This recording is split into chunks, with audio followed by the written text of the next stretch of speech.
ऐसा आग्रह होगा कि आप सब शांति से बैठिए, शांति से इंटरव्यू ले लें। सब कोई के दिल से बहुत बहुत धन्यवाद कि आप सब समय निकाल के लंचिंग में, तो सब भाई के दिल से धन्यवाद। और जो भी वाले हमारे भाई आए लोग, सबको दिल से धन्यवाद, सबके दिल से धन्यवाद। और आज हमनी के एल्बम सृष्टि म्यूजिक शुरुआत कंपनी पहला गाना हमारा छूटा है झुलुफिया एल्बम। आप सब बहुत सारा प्यार से बात देने, वो कंपनी के दूसर का ही सबसे बड़ा गाना हमने के आज राजू भैया के देख रेख में गाना के रिलीज कर लिया जाए। और ये वीडियो के डायरेक्टर हमारे विनीत झा जी, जो बहुत प्यारा वीडियो बनल बा, और बाबा का बहुत बहुत धन्यवाद। और गाना आप सब सुनी, सृष्टि म्यूजिक पर बहुत सारा प्यार से बात भैया। ये गाना में कुछ का अलग देख के मिली, इनमें देखी बहुत साफ सुथरा गाना बा। पहला बात की परिवार में बजाई तो केहू एक बार बंद ना करी, एक बार सुनो तो 20 बार सुने का नाम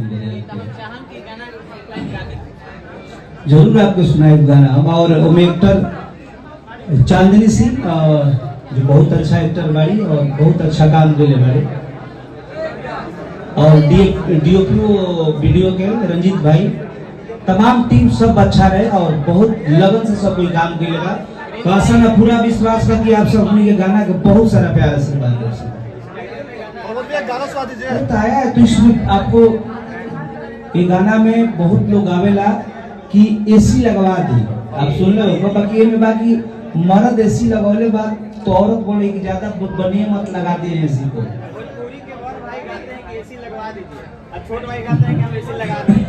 तो औरत ना अपने मर्द से कहते कि आपकी तू एसी लगा दे बड़ा, तब तक ताव काहे खाता है। इनमें आपके गाना में सबसे हट के आपके में शब्द बा। और वो गाना के बहुत अच्छे म्यूजिक डायरेक्टर पवन यादव, पवन भाई के म्यूजिक के गाना और लिखने के बहुत राहुल भाई के अचानक एक दिन गाना ही हमारा के भेजले पवन के भैया गाना बहुत अच्छा बा, तो हम लोग मजाक में गा देने। और गौनी गाना तो राजू भैया के पसंद आ गया गाना, तो हम लोग गाना को शूट कर देंगे। और गाना हुआ गाना तो पूरा याद सुना देगा, जो भी याद है जो भी हल्का में सुना देता है, पूरा गाना नहीं किया था हल्का में। ये गाना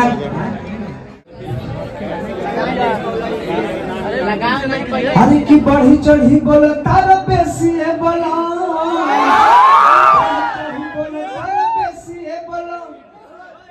जब से लोले बाड़ा घर में एसी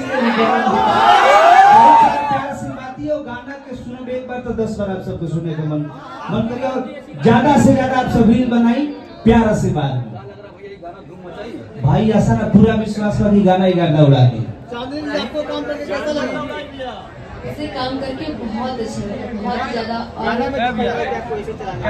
हाँ, मुझे गर्मी में आपको भैया ऐसे ऐसे किसको आता है? मैम ये आपका फर्स्ट टाइम है या सेकंड टाइम सर के साथ? सर के साथ मेरा सेकंड टाइम है। भैया के साथ काम करके कैसा लगा? कैसा लग रहा है काम करके? बहुत अच्छा लगा, और बता नहीं सकती वो कितना खुश है। बहुत अच्छा लगा, गाना भी बहुत प्यारा है और आप लोग देखिएगा जरूर, रील्स सब लोग जरूर बनाइएगा।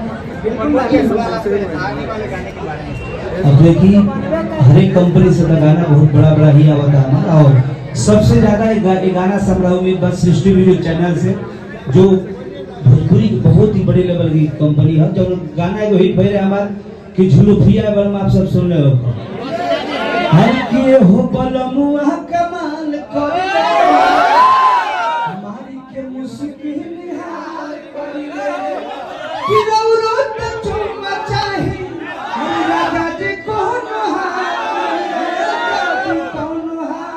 में झुलुफिया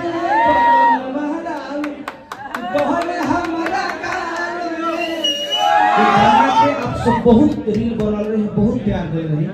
वही तरह सृष्टि म्यूजिक चैनल के गाना के आपसे बहुत सारा प्यार है। और कोई गाना सृष्टि म्यूजिक से आए वाला बात तो बताइए। लगातार आपके महीना में 3-4 गाना आई जो सृष्टि में इस वर्ष एक से एक बढ़ के गाना। और कंपनी के वीडियो डायरेक्टर विनीत झा और रंजीत भैया डीओपी डायरेक्टर मान ली और राजू भैया के देख रेख में सारा काम हो रहा है।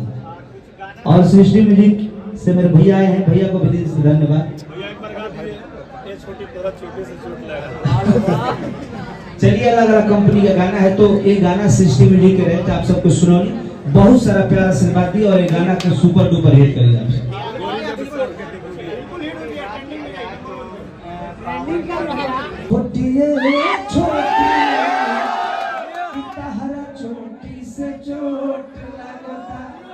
बहुत प्यारा बस आप सब से ऐसा गाना सुनने को मिलेगा। इससे बड़ा बड़ा गाना आपको सुनने को मिलेगा।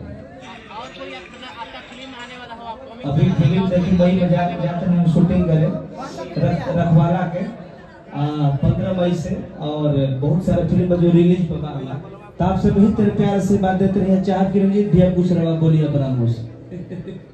प्रेमी ऑटो वाला गाना सुनाइए।